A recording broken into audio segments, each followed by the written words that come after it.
Hi, this is Seema and I am back with a new lesson on idioms or expressions related to food. Well, this is a very interesting lesson because I'm going to deal with very interesting expressions which talk about words which relate to food, but their meanings are thoroughly different. Well, what are they? The first one is egghead. Well, who is an egghead, or what kind of people are called egghead?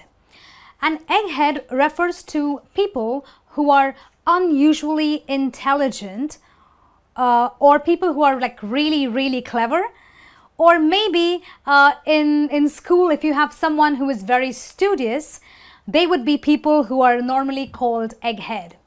So egghead, as I said, refers to unusually intelligent people or people who are very learned, very studious.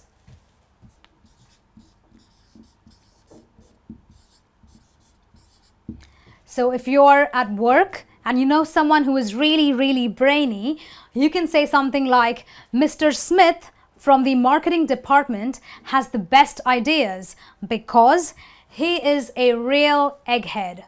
Or if you're at school, you can say something like, Jane will make it to the top in her final exams because she's always been an egghead. Our next expression related to food is called big cheese. Well, this expression is so yummy, but that's not what it means at all. Big cheese actually refers to someone who is very influential,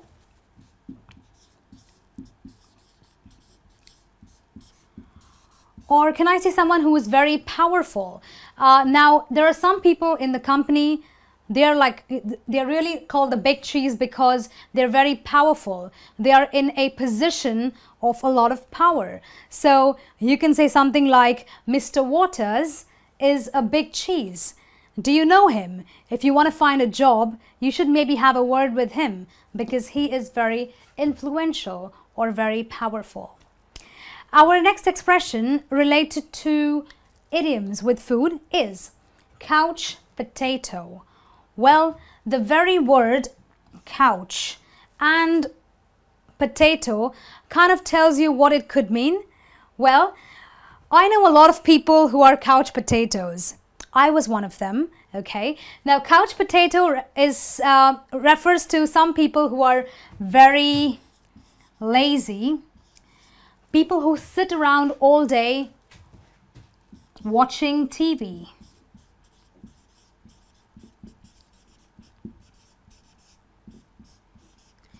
Now, it is believed that there is at least one couch potato in a home. So if you are at home, there is that one person, your sibling, or maybe yourself, or maybe one of your parents, who always loves to just sit, do nothing, and watch TV, eating all day. So couch potato is nothing but lazy people who just watch TV all day long. Our next expression refers to another very yummy term, a very yummy food rather, but the idiom is called tough cookie. Well, what does tough cookie mean? It refers to a person who is very determined, or it could refer to some people who are extremely difficult to deal with.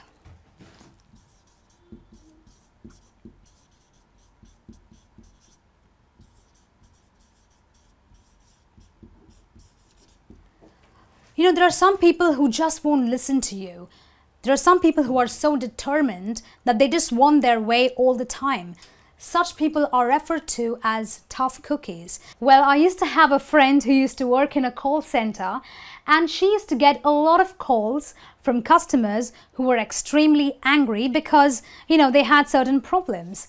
And she would try her best to solve those problems by herself, but they were very difficult to deal with because they would insist on talking with a manager.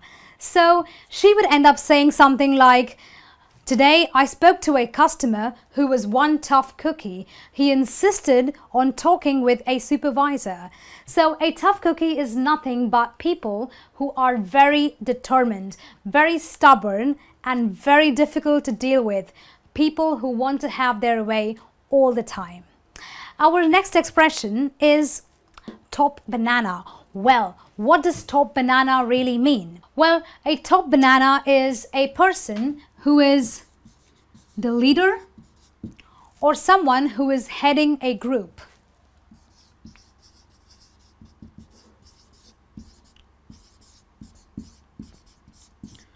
Well, I remember this one time when I was a part of a project and we had, a certain person who was the top banana because he was obviously the head or the leader of that project. But he would never ever let us leave on time because we were always made to work that extra bit of hours, and we'd end up saying something like, we've got to ask the top banana as to when we can leave. It's kind of getting late already. So a top banana is nothing but someone who is a leader, someone who heads a project or heads a particular group. And our next expression is bad apple. Well, who do we call a bad apple? Or what kind of people are called bad apples? A bad apple is someone who is a criminal, or shall I say someone who is a troublemaker.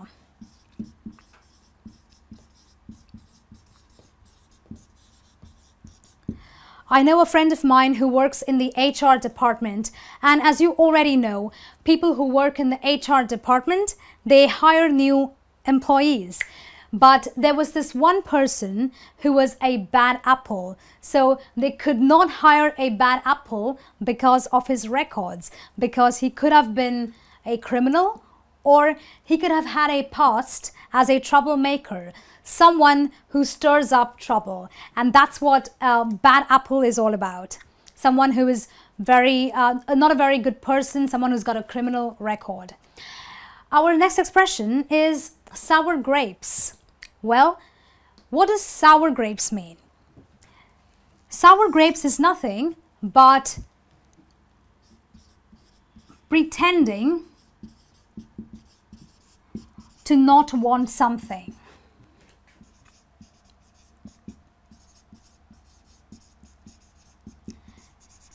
Now listen to me very carefully. This is an expression you will use when you are trying to explain to someone how you don't want something because you can't have it.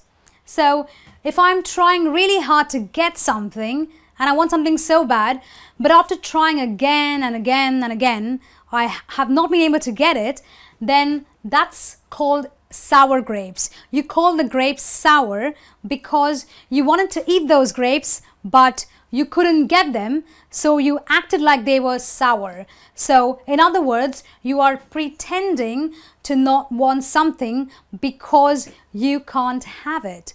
So, there's a team who's playing football against another team, and they've tried very hard to win, but yet they lost. And at the end, do you know what they say?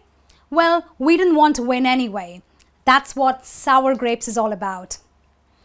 Our next expression talks about a very interesting word called lemon, but that is coupled with the word law. Well, we all know what the word law means. Law is nothing but a set of rules that people have to follow, a certain set of procedures or policies that we have to deal with. But lemon law, what does that mean? A lemon law basically is a law that protects people against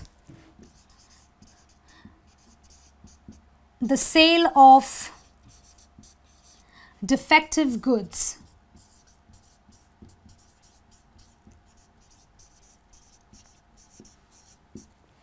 A lot of times you go to a store, you buy a handset, and guess what? The next day, your handset does not even charge.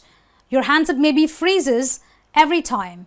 Now, this is a new product, but it is obviously defective. Now, there are laws in place to protect you as a consumer from such sales which give you products which are not working very well, and that's what a lemon law is. A lemon law is there to help you against the buying of such defective goods. Well, that's it from me on this lesson on idioms or expressions related to food. Well, I hope you found it interesting enough to use it every day whenever you can. Well, that's it from me on this lesson. I'll be back with some more. Until then, this is me saying goodbye.